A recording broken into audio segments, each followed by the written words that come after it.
Welcome back to another episode of Picking Up the Pixels RPG Love. I'm your host, Boston. Joining me as always is Moonpeer. You mean Musum? Nope. Yep, that's the one I meant. Let's. Or I'll be slightly racist against the English. Oh, blimey, how you doing today? that's right. Join me, the famed RPG lover, Moonpeer. Hi, Musum. How are you? Pretty good. How are you can tell I go on autopilot with some of these. Oh boy, goodness. Well, we're here to talk about RPGs. If you want to support this show and all the other shows, patreon.com/E1M1 is the place to do that financially. If you can't support us financially, totally understand. Please support us by sharing these shows on social media, telling your friends, rating us 5 stars wherever you listen. All that stuff helps a ton. Musum. Got your name right this time. What have you been playing this past month? I have. I kind of just have been dabbling in stuff. I've had a lot of events going on that I've been doing and just haven't had as much time. But I did manage to get a few games in.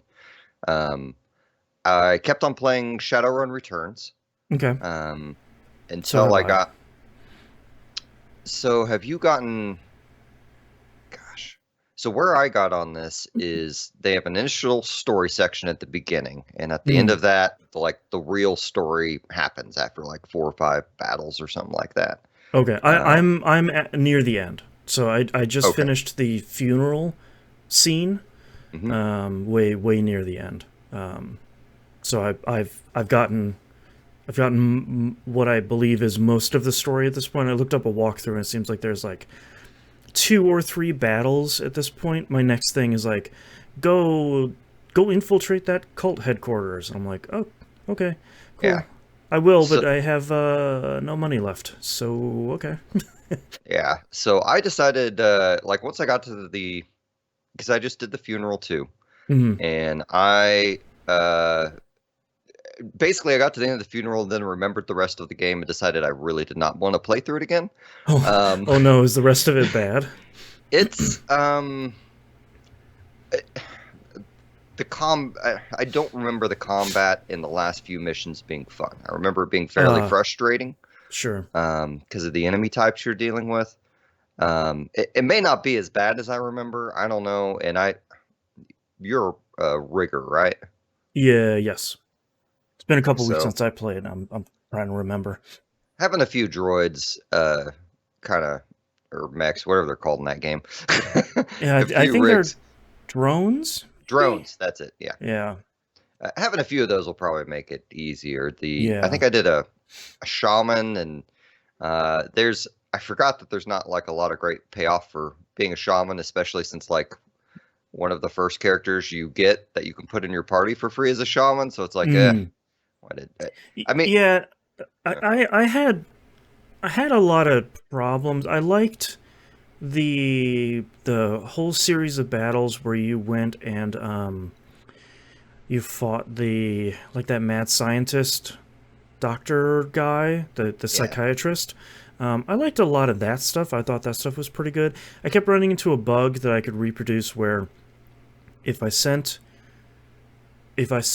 my 2 additional party members through a door to the next area before my main character did, the game would crash on PS5.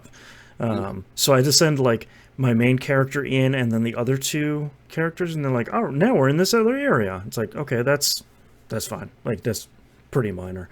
I think my biggest frustration with the game, and I think the reason why I stopped playing it for the last couple weeks, other than just plain old not having time or brain power to sit down and play an RPG, is I was having trouble balancing purchasing new gear and weapons and stuff versus hiring party members and getting ready to go to this mission to the cult headquarters.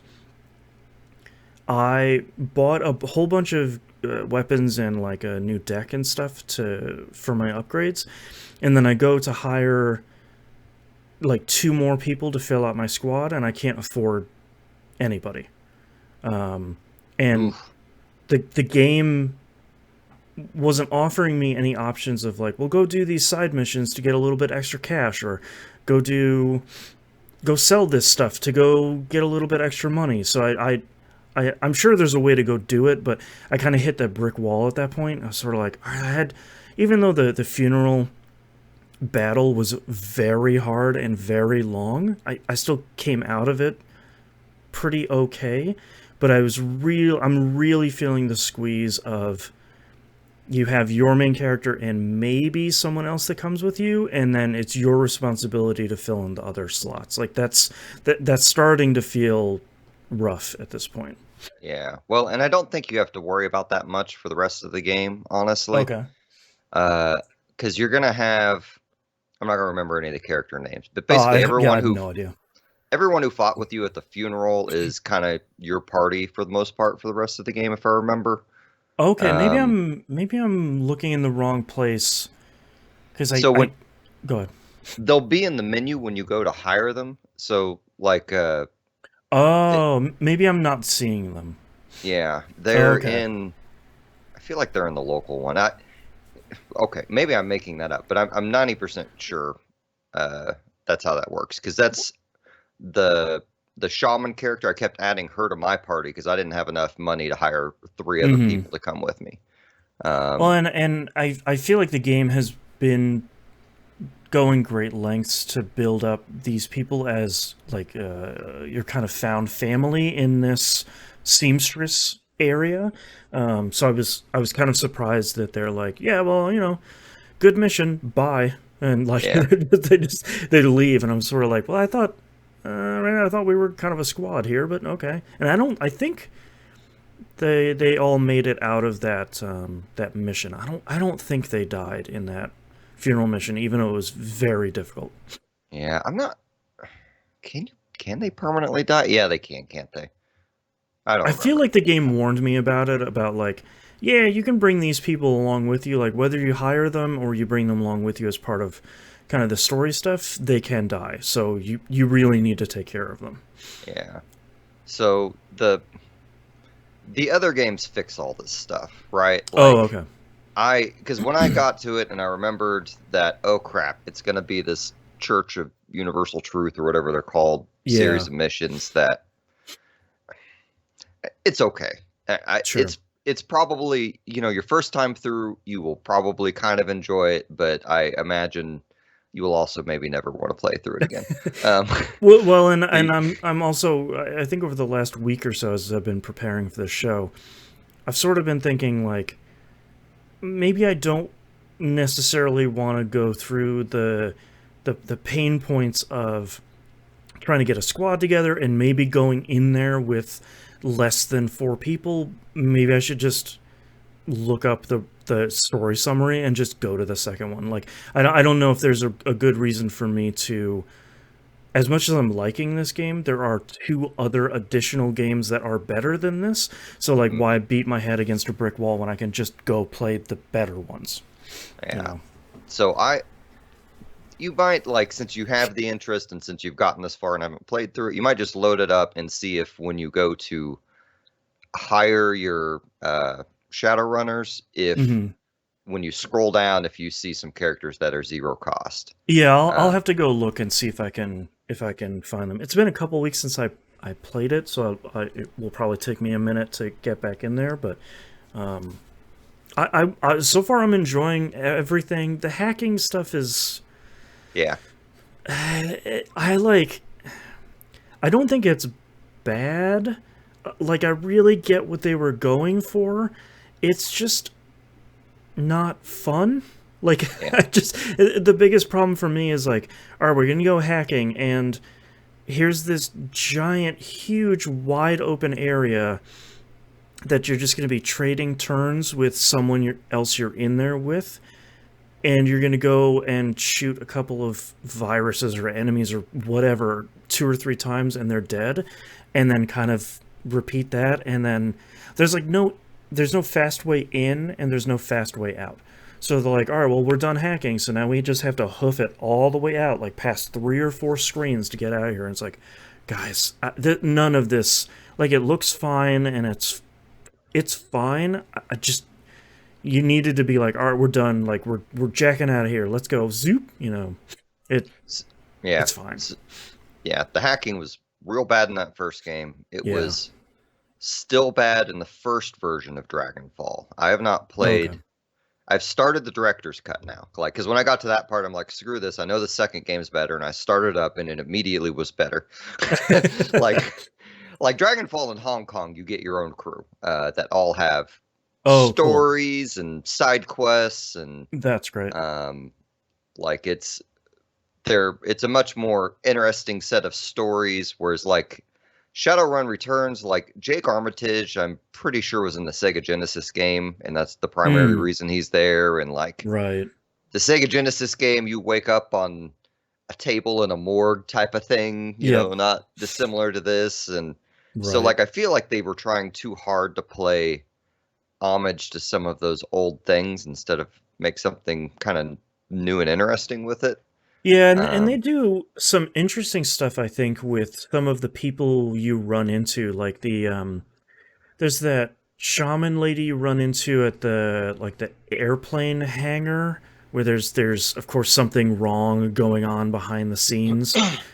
She's like looking for clues about her brother that died, if I remember correctly.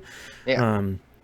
Like she's kind of a cool character, and the thing I keep running into is someone saying like, all right, thank you for helping me. I really appreciate it. I'll see you later. And it's like, I will not. I won't be seeing you later, probably.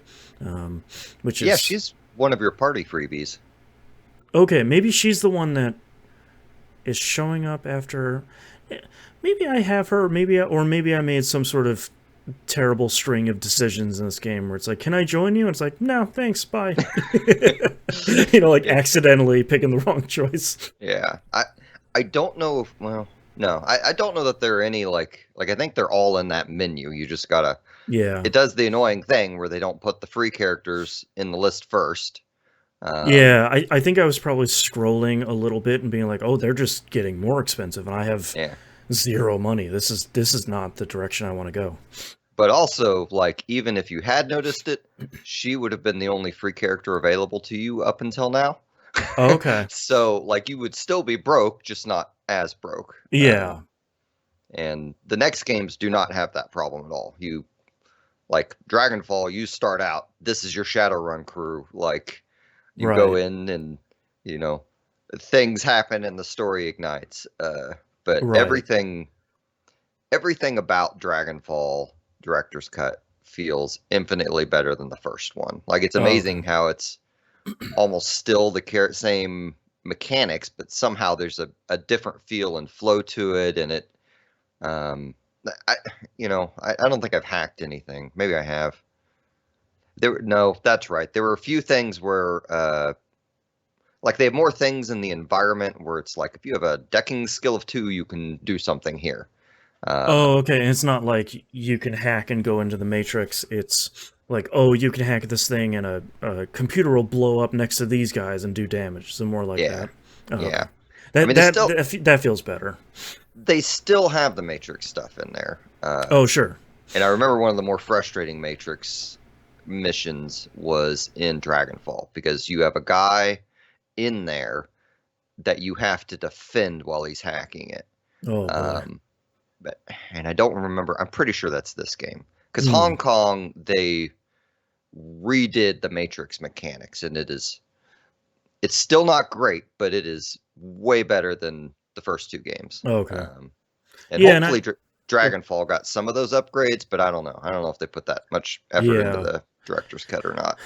And I think for anybody that's listening, I am really legitimately enjoying this game a lot. Like, it is very much not like a proof of concept, but it very much is like we had our ideas and we kind of got the base level going, and it is very functional, but it definitely isn't kind of the elegant experience that I think we see out of stuff that has way bigger budgets or way bigger publishers or anything like that. But like, I devoured most of this game in maybe a week or so. Like, I played a ton of it, and then just haven't had the time or kind of the bandwidth to play it the last couple of weeks. But I really like it a lot, and I think my experience so far has been. I think if you're gonna pick up this triple pack, or if you're gonna, I think it's on Game Pass. I'm fairly sure it is.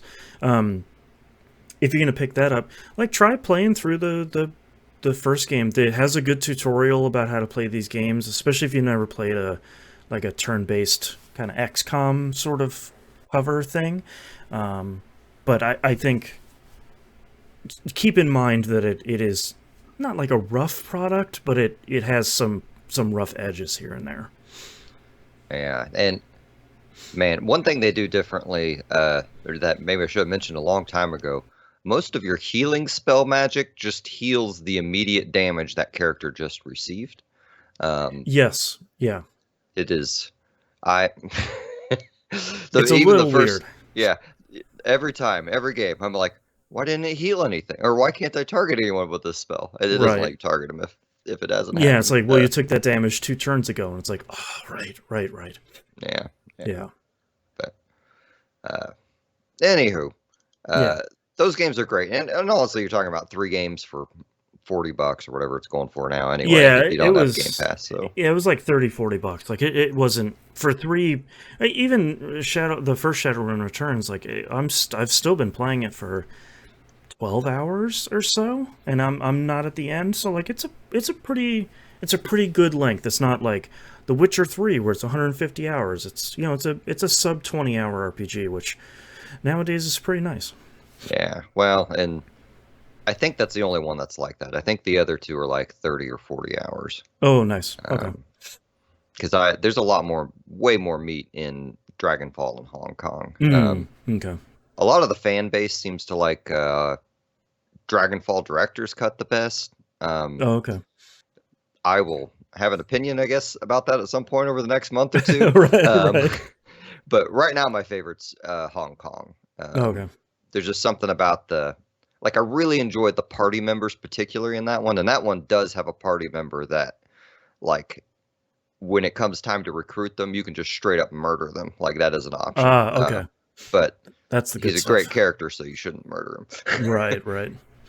But anyway, real quick, plug for Game Club. Weird West is our game this month. Yes. And we had talked about it, like a little bit about what it was on, or maybe it was pre-show before the club. And I had it in my head. It was not an RPG, and it is a bunch of RPG elements in it. So, okay. So it's like an immersive sim turn-based RPG thing. Yeah, it's kind of like isometric Deus Ex, honestly. Okay, that's not so bad. Yeah, it's I'm terrible about it, but find out our opinions on it. Right. In a few weeks. The end of this month. Yeah. Then last but not least, or maybe least because I barely played it, I started Xenoblade Chronicles 3 the other day. Right.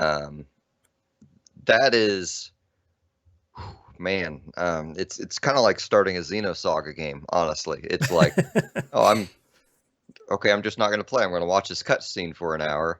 Right. But, maybe that's a little, okay. So you watch like a 10 or 20-minute cutscene, and I have issues paying attention to like those long cutscenes at the beginning of the game, especially when they're going between, here's a big universe with spaceships, and here's a place where a bunch of people are fighting, and we aren't going to explain why. And sure. And then they kind of put you in control of the combat, and it's, out of all the games, it probably has the best tutorial, even though it really kind of treats you like a complete idiot in a way. But it's like, your guy's going to auto attack whoever is nearby. Go attack these guys, and it literally disables all the other controls, so you have to get up to the guy and do the auto attack. And then okay. Yeah, we don't see that a lot in JRPGs. Especially the Xenoblade games. Yeah. It's usually like, here's 50 icons on the screen, good luck. Yeah. So basically they do that, and they give you like, here are a couple skills you can use, and then they make you sit through like a 1 or 2 hour cutscene or something. Okay. I got to be exaggerating. It's got to be like 45 minutes or an hour. It was a long cutscene. But it's still a lot. It was an episode of an anime. Like, I watched this crew I just saw battling on the field back in military school. Like, Right. And it went through this huge sequence where I did not play at all, and I just watched them do a training exercise and got introduced to their characters, and I can't remember where it went next. And it let me start planning. Oh, but that's right. After the battle of wherever they were ended, like they're like, oh, we missed the ship back to town, so then you have to walk them back to town. Okay. And I think this is also the first Xenoblade game where, like, all the Xenoblade games have the combo attacks that start out with like break and then topple and graze, or crap like that. Oh, yeah. You need break to start those combos, and in neither 1 nor 2 was your main character someone who had the skill for break. Okay. So like you were, I don't know, a dozen hours into either of those games before you could really do the combo system that makes the fighting entertaining. This one, your main character has break. Good. And you can almost immediately do like the 3 or 4 combo move on everyone instead of waiting half the game. So right, or like telling your teammates to do this one specific attack and waiting for them to do the thing, and it's like, come, please, I want to knock this monster around a little bit. Yeah, it's it already feels like a little bit. Gosh, I'm gonna bash on Xenoblade 2, I guess, a lot real quick. Yeah, I enjoyed that game, but it was made with a minimal crew. No UI designers. It has been a struggle with the Xeno games for quite a while. Yeah. So this one, everything's better. Okay, good. Like every single aspect of it is way more, like, it's more intuitive. Like all the tutorials are better. They're very good about, like, they kind of force you to go through all the button presses of the tutorial, although they do have some info dump boxes as well. Oh, sure.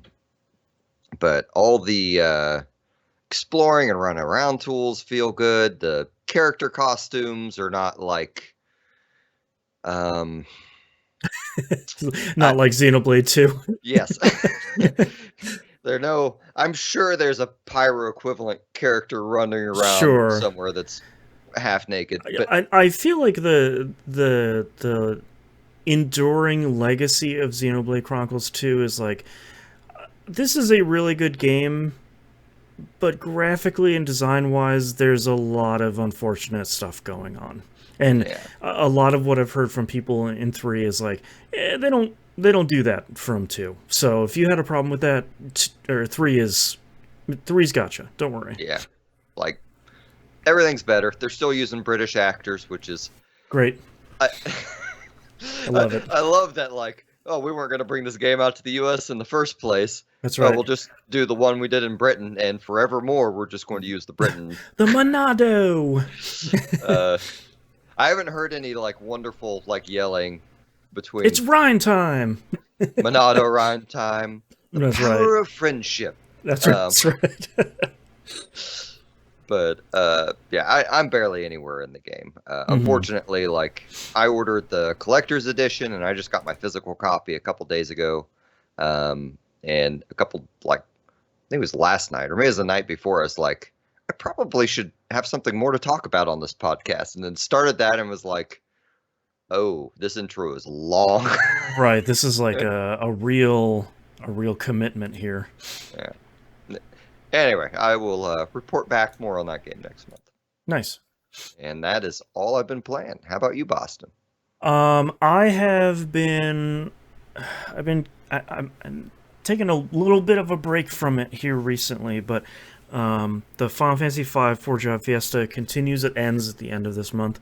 I finished my 375 run, which is a brand new mode they had. It's essentially you get 2 magic users and 2 non-magic users. And I got White Mage, Mystic Knight, Bard, and Samurai, and I kind of motored my way straight through that run. It was a little bit frustrating because I couldn't get the final 2 spells. There's that one dungeon, a fork tower at the very end, where you have to split your party into 2, and one boss you can only attack physically, and one boss you can only attack magically. The frustrating part about this is normally that wouldn't be a problem, but specifically with this group and specifically on the Pixel Remaster version, I couldn't complete that because there were no options for me to do any magical damage to the magical boss, because when you beat that tower, you get Holy for your white mage, and then you get Flare for your black mage. And Holy is really the only offensive spell you can get for the white mage. So until I beat that fight, I didn't have any offensive spells to hit the boss with. Oh, so man. I had to finish the game without it, which is not an impossibility, but it makes the final boss battle quite a bit longer. But I think it still only took me 2 or 3 tries. I got real bad luck on, I think it was the second run, where it's like, I'm going into the boss battle, the bard has everybody leveled up to like level 125, like everybody's doing great, and I just got like back-to-back hit with ultimate spells right off the bat, which is very, very rare for that to happen. But I beat that, and I started... there's a hidden command in the bot that runs the Fiesta called Popular Run. It's essentially the jobs that are most popular in a voting they do before the Fiesta starts.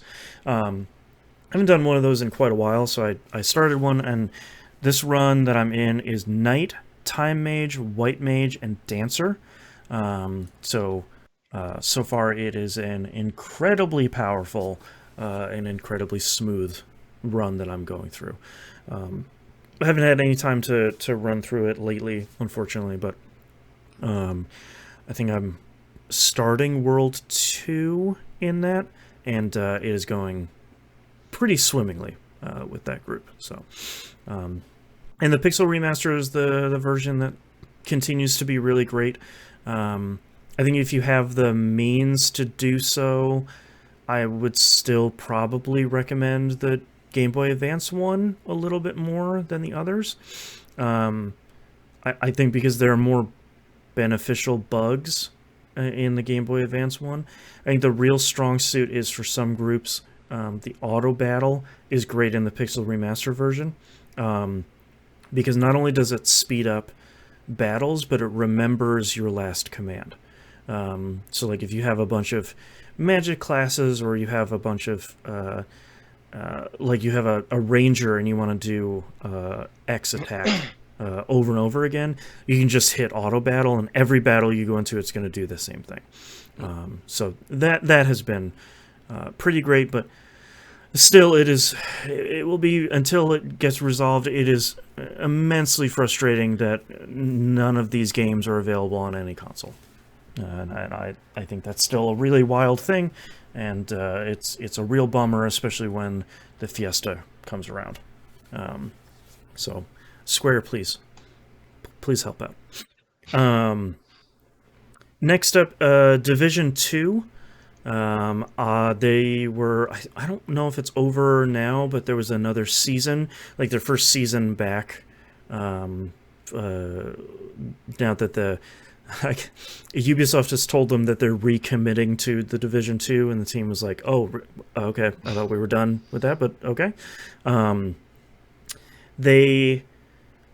The storyline finished in the season, which surprisingly took a big kind of step forward for the storyline, which I'm not like super lore master about the Division or anything, but they had a cutscene at the end, and very clearly like, all right, we did this thing, here's the kind of fallout from everything we did, and here's a very clear next step in the story, which is pretty refreshing from a game that no shade, but it very much has felt like it's been in a holding pattern for months and months at this point. So to see any sort of forward momentum is really good. I should also mention Destiny 2. I played a lot of that, but Destiny 2 continues to just be good. This season was really good and ended really strongly, and had like a pretty major story beat at the end of it. But I'm taking a break. I've been taking a break for a couple of weeks, and the season won't end for the rest of this month. Because next season is a returning Destiny 1 raid.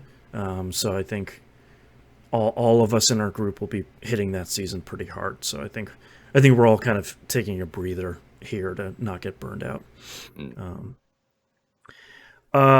Into the Breach came out on mobile. This is a Netflix game, in case people haven't seen any Netflix games. But essentially you have to have an active Netflix subscription. If you do, then the game is free. And if anyone has Netflix and you haven't checked out the Netflix game section, at least on iOS, there's like 30 or 40 games up there, all of which are free, including like Moonlighter, Point P, which is the new game from the Downwell guy. It's actually really good. Into the Breach. There's a ton of really great stuff up there. Like, I didn't even know this existed. Is it like a separate app, or do you open the TV app, or? You can open the TV app, or you can look in your the Android or the Apple App Store, and you can just search for Into the Breach if you want. Or it looks like they've been pushing out updates to the the Netflix app proper to have kind of a game icon, or you can just search in that app for Into the Breach. That's cool. But yeah, there's a ton of stuff up there, and it is all. There's a lot of really good stuff in there. But Into the Breach, it's like kind of an RPG, like kind of an SRPG, kind of like a puzzle game. If you haven't played it before, this is the kind of grid-based mech puzzle RPG from the two guys that made FTL. And it is pretty impressive for being a turn-based game where you know what the enemy units are going to do before you take your move. So it turns out to be a lot less of kind of like a down-and-out battle, and a lot more of, all right, if I move this guy, then he won't do damage to me, and he'll do damage to an enemy, and then I move this guy over, he'll do this thing, and you're kind of orienting and pushing units around the map more than, oh, this does 10 damage, that does 10 damage, he has 17 health, so I'll take out the enemy, that sort of thing. I played it a bunch on Switch. That version is actually really good, and I've been pretty happy with how it works on mobile, because the touchscreen controls are really solid, and they've made a lot of improvements on. I feel like the biggest problem with so many of us that are playing mobile games is, oops, I touched the wrong part of the screen, and like now my unit is over here doing something. There's a lot of steps you need to go through in a good way to confirm that you're doing the thing you want to do. Like, do you really want to end your turn? Do you really want to attack this unit? Did you really want to move here, or do you want to undo that and move somewhere else? Like, it's very friendly about making sure that you're doing the thing you want to do, and that you have to kind of say yes to do it, which is pretty refreshing, other than, oh, I didn't mean to move that. Why am I attacking? What am I even doing? You know, like, I feel like there hasn't been any of that for me. Which is good. And they, as part of this new version, all of the versions are getting this Advanced Edition DLC, I think it's called. Where there's a bunch of new enemy types. There's a bunch of new squads. So like squads of 3 robots that you play as. Or mechs, maybe, sorry. They have people in them. And the thing that I like about it a lot is that there's also a new difficulty, which I think is called Unfair, which is probably very accurate. But the thing that I like about it is when you're in like your hangar, when you're going to start a run, you can turn on and off each one of those individual things. So if you want to like just play with the new units, but you don't want to see the new enemies or some of the new features, you can just uncheck or check whatever you want, which is very nice, because I'm not good enough at Into the Breach at all to really worry about any of that stuff. So I'm like, all right, I'm gonna turn all the tough stuff off. But yeah, Into the Breach is great. I'm really happy with the mobile version. Especially looks good on my phone. I have an iPhone 11 something. It's not the super big one. It's kind of the normal one. And it looks great. Looks great. Runs great. I like it. Into the Breach is great. Citizen Sleeper. I think I talked about this on the show before, I believe. Yeah, okay. You talked about it, and then I went and got it and played it a whole bunch, and then got distracted and never finished. But they did that free DLC, right? Yes, Flux. Their first. So the guy that makes, it's really only one guy that makes Citizen Sleeper, not counting the composer. Sort of said, like, I want to keep making things for Citizen Sleeper in this world. Like, I like this world. Clearly, all of you do too. Like, there's been kind of an outpouring of support for this game. And he said, well, I'll try putting out free DLC packs, and we'll kind of see how it goes. A game wasn't really built for it, but let's see if we can make it happen, and let's see how you guys like it. So I fired up the game, and there's kind of a new icon on the eye. As soon as you load in, it does one of those things where it's like, oh, I'm walking down an alley and I bump into somebody and I got wrapped into their whole scheme, their whole business. Kind of like how the game normally functions. Once you get introduced to the two new people that you're doing the DLC with, and you kind of get the story overview. The game, thankfully, is pretty honest with you, saying, if you're going to do this DLC, you really need to do it at the end game. And I'm glad they mentioned that, because it's not that this DLC is difficult, but the timelines for doing everything are really short. So if you're at the beginning of the game, you're not going to have enough tools at your disposal to make sure that you get everything done in the number of cycles you need to get it done. Because essentially what happens is you get introduced, and then they say, like, all right, we have 12 cycles to do these things we're going to do. And like there's a first set of 3 things, and you need to do a considerable number of things in each 3 of those nodes. And then after that, they're like, all right, great, but we just got started. Here's 3 more. And each one of those has a lot of stuff you need to do in them. And not impossible if you're at the end, but there's still kind of a timeline squeeze there. But it's only about an hour, which is nice. Because the Citizen Sleeper by itself, I think, yeah, even when I saw everything, it took me less than 10 hours, maybe more in the like 5 to 6 hours range. So even having this, it is shorter, which I appreciate. And I liked how my story went. I feel like my choices, like the game itself, I felt like my choices mattered pretty well. And the last couple of lines of the DLC is sort of like, oh, you're working on something here. Like you got some other stuff going on in Citizen Sleeper. So I think there's 2 or 3 more DLC packs that he's planning on putting out throughout this year and next year. So I'm very excited to continue to spend more time in that world. If people haven't played Citizen Sleeper, again, it's on Game Pass. It's only a couple hours long. It is like a cyberpunk visual novel, dice-based decision game, essentially.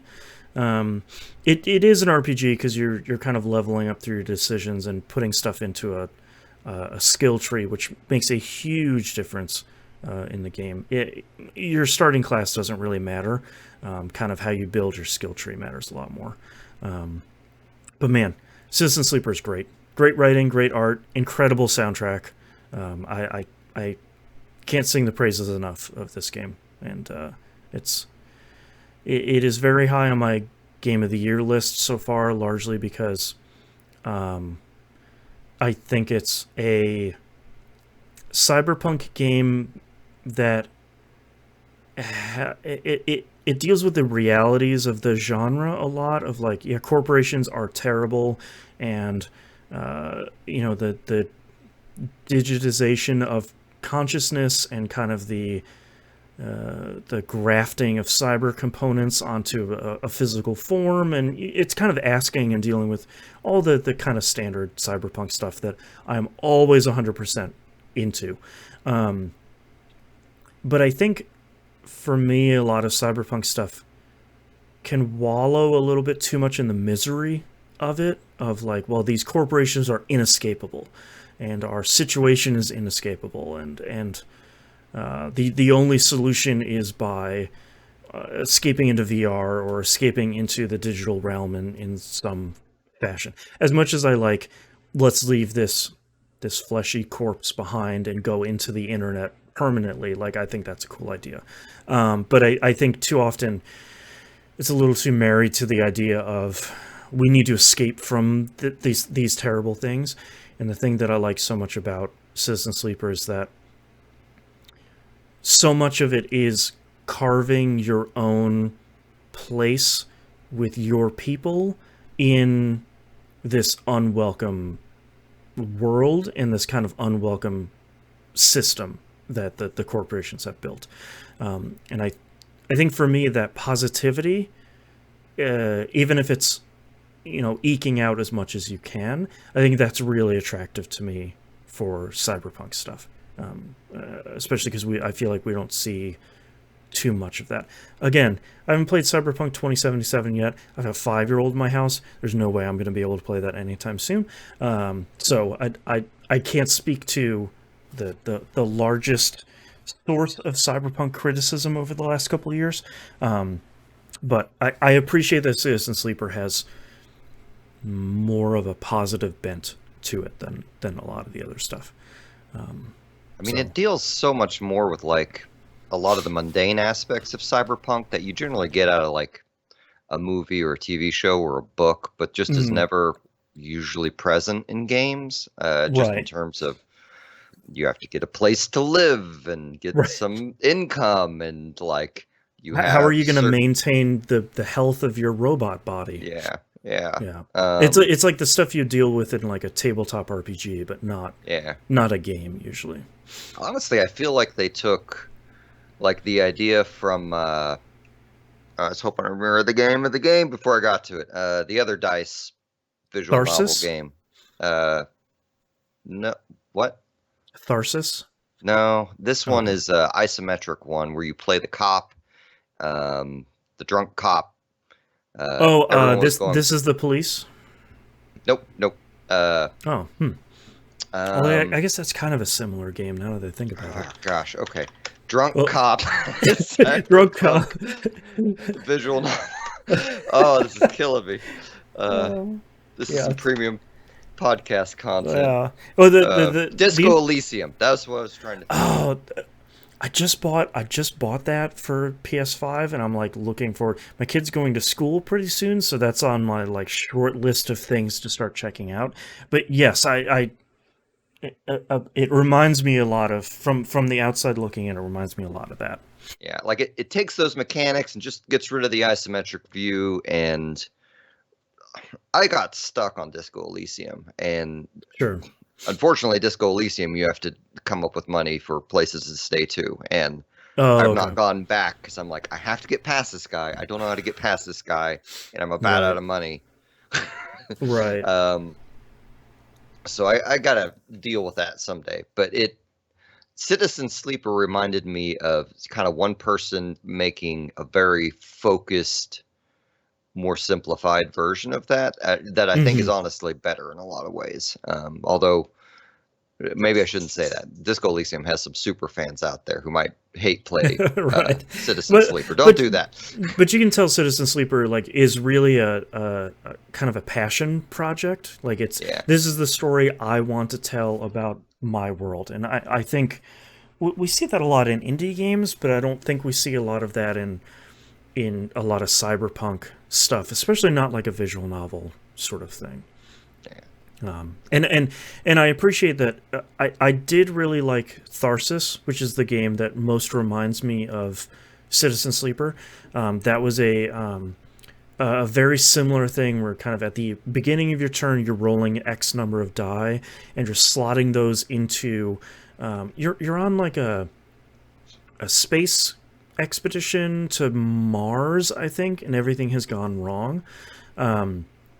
And you're largely slotting die into slots to like repair your ship or make food or, you know, pump oxygen or things like that. But my biggest problem about Tharsis then, and probably now if I went back to it, was that it was pushing you to lose runs because it was sort of more run based than Citizen Sleeper is. And I kind of like that Citizen Sleeper is. There are a lot of people that are leveraging criticism against it, that it's too easy in the end game.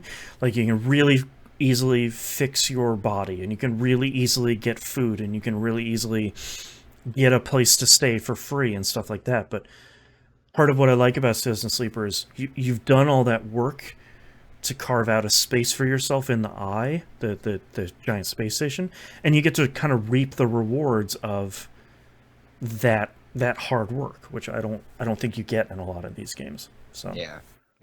I like the low. I don't need a high battle stress game anymore in my life, honestly, for the most part. Like I'll play a couple a year. Like I'll probably play God of War Ragnarok when it comes out, and that'll be my stressful battle game. And that's right.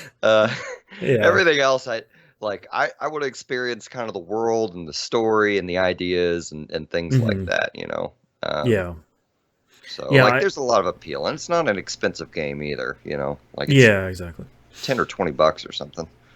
Something. Yeah, Citizen Sleeper is great. It will definitely be very high on my top 10 list this year, and I really recommend it for everybody, especially even if you haven't checked out any visual novels before. I feel like this might be a really good introduction too, because the each of the decisions you're making are very clear. You know, we've played some visual novels where it's like, I feel like you make a decision in a decision tree and the character just says something really terrible and you're like, that's not what I picked at all. What is happening? And there isn't really that in this game. So and lastly, I probably talked about this on this show maybe a decade ago or so, but I was looking on the new releases on the PlayStation Store and I saw Long Live the Queen, which is a game I played on PC I think when I moved here to California about 10 years ago. And it is, if you're watching the video version of this, I'm going to try and put some gameplay here on the screen here pretty quickly. But it is they bill it as like a princess simulator, and that's kind of not true. But you get to the thing about it is it looks like a very friendly kind of bright game, and all you're trying to do is make the right choices in the day-to-day with this young princess to make sure she doesn't meet some horrible end, which she's going to in nearly all of your playthroughs. It's going to be like, oh, we're going out on a fun little hunting expedition. Yay. An assassin shot her and your run's over. You know, she doesn't know that much about poison and she drank the wrong thing and now she's dead. Your run's over. And thankfully this game on the PS5, like it did on the PC version, once you do your first run, The intro is skipped on previous runs, and they skip all the story stuff that you've already seen. So kind of getting back into it is very, very quick. But this version works really, really well. The PS5 version, there's like maybe one weird bug or two here or there, but not that bad. But I am endlessly fascinated by this game, where you're making all of these decisions day to day and seeing the stats on this young woman grow over time, and seeing how that affects the storyline, because a lot of it turns into, I have made these decisions, and okay, so on week 15 I am going to go do this thing in the story, and I need to have X, Y, and Z values high enough. Okay, so my next run I'm going to focus on those. It's like, okay, well, I did those, but I made a different decision over here, and my poison knowledge wasn't that high. So, okay, so I need to work on that too. And you run over run, you kind of get a better idea of what you need to worry about and what you don't need to worry about, which is kind of fun. I think it was only $10 on PS5. On PC, you can probably find it for maybe $2 or $3 if it's on sale. It's definitely one of those games that it definitely isn't the thing it looks like. Like, it's not this kind of fun and cutesy princess simulator thing. Like, there's some pretty dark stuff in it, and it is a pretty challenging game. But it's unfortunately one of those games that's really hard to explain, where it's like, it's this cute little thing, you're filling up a bunch of bars, and you got a bunch of stories, and then your character dies. And it's like, well, maybe that's a hard sell. But diving into this reminds me why I loved it like 10 or so years ago. So Long Live the Queen is great. I would really recommend maybe going and looking at, if you don't want to throw down the cash for something that's pretty different, maybe go watch some videos on it and kind of see what the gist is. But if you're looking for something pretty cool and something pretty different that still holds up, I think Long Live the Queen is pretty neat. I like it. But that's all I'm playing this week. Let's move into releases for August 2022. We talked about this a while ago. I think it came out earlier this year. RPG Time: The Legend of Wright. It's coming out on Switch and PS4 on the 18th. The reviews on that have been pretty positive overall. I think the art style is seemingly the most divisive thing for everybody, because it is. It looks like a kid is kind of drawing it in their notebook, or like on their desk at school. So I think that's a style that kind of works for you, or it doesn't. But it seems like it has been pretty good, and I haven't checked it out yet, but it's coming out on Switch and PS4 on the 18th. Alongside that, Thymesia, I think, comes out on PS5, this Xbox Series consoles, and PC on the 18th. This is kind of a Soulsborne-like kind of third-person action hack and slash thing, but it looks like it's largely poison-based for all of your spells and all of your weapons and abilities and stuff. Has kind of a neat art style. This looks like kind of a neat thing. It's maybe a less of an easy or weird sell than the Pinocchio Souls-like game that is coming out, because that's just a cursed combination of words. But yeah, Thymesia, I think is how you pronounce it. That seems pretty cool. You should go check out some gameplay of that. And last but certainly not least, Soul Hackers 2 comes out PS4, PS5, Xbox One, Series consoles, and PC on the 26th. I just pre-ordered this while we were going over the release list here before we started the show, because I forgot this was coming out. But I'm This is probably one of the more wild sequels we've gotten out of, maybe since Persona Q2, one of the more wild sequels we've gotten out of Atlas. Yeah. And I think it looks really cool. Musum and I were talking before. I don't think either one of us had played the Saturn version of Soul Hackers. And we both played maybe an hour or two of the DS version and just kind of... I think we figured out it kind of came out too late on the DS's life cycle for us to really be attached to that console too much. But boy, does this one looks real good. This is a lot higher production than I'm used to seeing out of something that isn't a mainline SMT game or Persona from Atlas. So yeah, exactly. And they're pushing it a lot. So my only real complaint right now is that I won't be able to play it on release day. I'll have to wait for my copy to come in the mail since I had to get it from the Atlas shop. Oh, right, yeah. I've been pretty dark on this so far. I've seen... It's pretty hard to not see screenshots from this because I think the style of it is so striking. But I haven't really seen too much about this, so I'm kind of excited to dig into this in a couple of weeks here. And it's been a while since I didn't really click with SMT5, kind of disappointingly, and that's more of a me thing with the performance on the Switch, less than a SMT5 thing, because SMT5 is good. But I'm going to be picking this up on PS5, so I'm hoping it will run pretty well. And I feel like I could be kind of in the mood for an Atlas dungeon crawling sort of thing at this point. Demon fusing, of course, as always. Can't turn that down. Yeah. Let's talk about our two news stories for this month. The mainline Yakuza games are coming to PS Plus.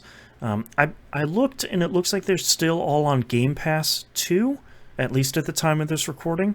So you're kind of... If you want to play 8 really great beat-em-up and then turn-based RPGs, they are available kind of on either one of those platforms. If you're on PC, they're on sale for I see Yakuza 0 on sale all the time for $7.50, which is an incredible price for a fantastic game. Looks like all of them are coming to PS Plus sort of from 0 to the recently released Like a Dragon. Like a Dragon will be available at all PlayStation Plus tiers. 0, Kiwami 1, and Kiwami 2 will only be coming to Extra and Premium. And it looks like the rest of the games, so 3, 4, 5, and 6, will be available later this year only on Premium and Extra. Also, Sony, if you could make that way less confusing, that would be super great. Because I'm not entirely sure I have that 100% right.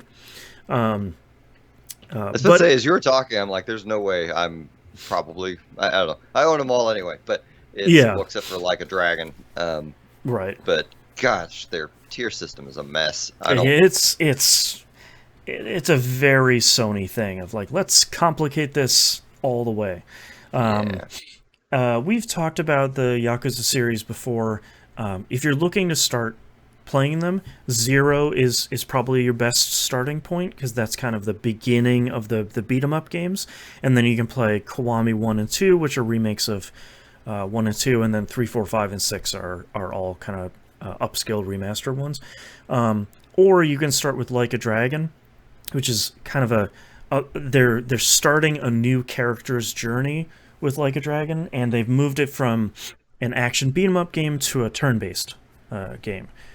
So if you're looking for kind of a fresh start on Yakuza, or maybe you don't like the beat-em-up stuff, Like a Dragon is supposed to be really good. I've played maybe 5 minutes of it, so far it seems great, but nothing concrete enough to say yay or nay. But so go play some Yakuza games. They're great. And our last news story here, one of the more shocking news stories here, Fuga Melodies of Steel 2 launches in 2023. The first game has been doing pretty well. If you liked what you heard on this show and you wanted to check it out, they recently released a demo that contains the first 3 chapters of the game, which is actually a pretty considerable amount of that game, maybe like a fifth or a quarter of that game. And your progress carries over to the full game. So you can try out a pretty good amount of that game. But that game, the first game, has been doing pretty well. It's been on sale quite a bit recently, which has been nice. So they announced that they're coming out with, I think, 2 more games. Melodies Steel 2 is coming out in 2023 for PS4, PS5, Xbox One, Series Console, Switch, and PC. And they released a teaser trailer, like a minute long or something. And somehow it looks like it's darker than the first one, which is concerning for my emotions. But it looks like they are, based on some interviews and stuff, looks like they're kind of looking to further refine the rock, paper, scissors kind of battle system they had in the first one, which is exciting because that battle system is really great. And I never really got sick of... I played that game, I think, 2.5 times, and I never got sick of doing any of those battles, which in any RPG is kind of a feat. So very happy to hear that they're doing well with this, and happy to hear that we're going to be getting more of those, sort of selfishly, but also this was CyberConnect 2's first self-published game. I think they really, really took a risk on this one, and I think it's been paying off pretty nicely. So if you wanted to play it, go check out the demo. I think it's available on everything. That's great. Yeah. Cool. That's our episode for this month. Thank you very much, everyone, for listening. If you'd like to visit us, you can do so at pickingupthepixels.com. Everywhere to find and follow us on the right-hand side of the page. Musum, where can we find you on the internet? You can find me on Twitter at John Musum. You can find my band at axis-band.com. That'll have the links to Spotify and all that. That's axis-band.com. And then you can find all the music that I have released otherwise, including all the podcast soundtracks, at musum.bandcamp.com. And also all that stuff is on Spotify. Nice. You can find all of my shows over at e1m1.com, and you can support all these shows at patreon.com/e1m1. Thank you very much for listening. Our adventure continues next month. Bye. Bye.